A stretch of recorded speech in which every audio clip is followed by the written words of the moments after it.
अस्सलामु अलैकुम वरहमतुल्लाहि वबरकातुह।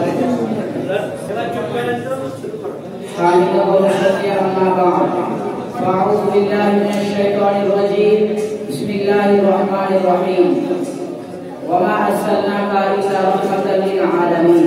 सदाकाल्लाहुल अज़ीम। এই মঞ্চে বসে থাকা এই অনুষ্ঠানের সভাপতি সাহেব এবং সকল শিক্ষক মণ্ডলীকে এবং সকল শ্রোতা বৃন্দকে আমার আন্তরিক সালাম ও ভালোবাসা।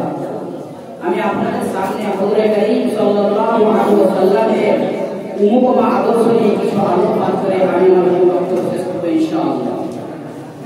নবীজির জীবনের দুটি দিক, একটি হচ্ছে সূরত আর একটি হচ্ছে সিরাত।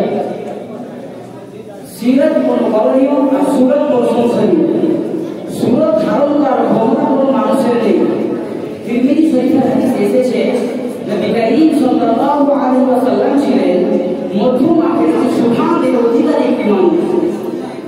তিনার চুল ছিল হাড় পর্যন্ত পরিণত হালকা হালকা কোঁকড়ানো। তিনি যখন চুলের ভিতর তেল দিয়ে আছড়াতেন মনে হতো মৃদু মতো ঢেউ দেখা যায়। তিনার কপাল ছিল চওড়া, চোখের ভুরুগুলো ছিল ধনুকের মতো বাঁকা, চোখের পাতাগুলো ছিল ফুটন্ত গোলাপের গোলাপি রঙের একটি পাপড়ির মতো। তিনি কখনো যখন চোখের বরফ ফেলতেন মনে হতো মৃদু বন্ধ বাতাসে গোলাপ পাপড়ি যেন বলতে থাকছে।